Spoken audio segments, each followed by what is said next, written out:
आपण पाहत आहात सत्यदर्शन। काँग्रेस नेते सुनील केदार यांची आमदारकी रद्द। नागपूर जिल्हा बँक घोटाळा प्रकरणी काँग्रेस नेते सुनील केदार यांना 5 वर्षाची शिक्षा सुनावण्यात आली आहे।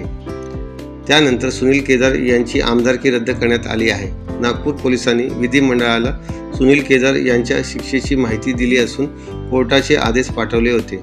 त्यानंतर विधिमंडळाने केदार यांच्या आमदारकीचा निर्णय घेण्यात आला आहे।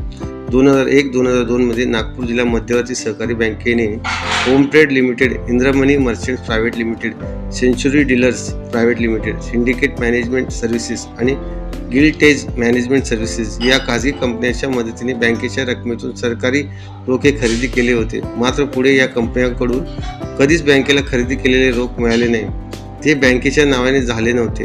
धक्कादायक म्हणजे पुढे रोखे खरेदी करणाऱ्या या खाजगी कंपन्या दिवाळखोरीत निघाल्या होत्या। या कंपन्यांनी कधीच बँकेला सरकारी रोखही दिले नाही आणि बँकेची रक्कमही परत केली नाही असा आरोप आहे। तेव्हा फौजदारी गुन्ह्याची नोंद होऊन पुढे CIDकडे या प्रकरणाचा तपास घेण्यात आला होता। तपास पूर्ण झाल्यावर 22 नोव्हेंबर 2002 रोजी CID कोर्टात आरोपपत्र दाखल केले होते।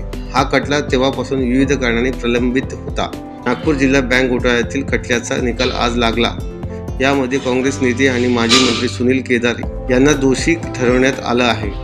नागपूर जिल्हा मध्यवर्ती सहकारी बँकेत 2002 मध्ये 150 कोटीहून अधिक रुपयांचा घोटाळा उघडकीस आला होता। तेव्हा केदार बँकेचे अध्यक्ष होते। ते या खटल्यातील मुख्य आरोपी सुद्धा आहेत। पुढे खाजगी कंपनी दिवाळखोरीत निघाल्याने बँकेतील शेतकऱ्यांचे पैसेही बुडाले होते।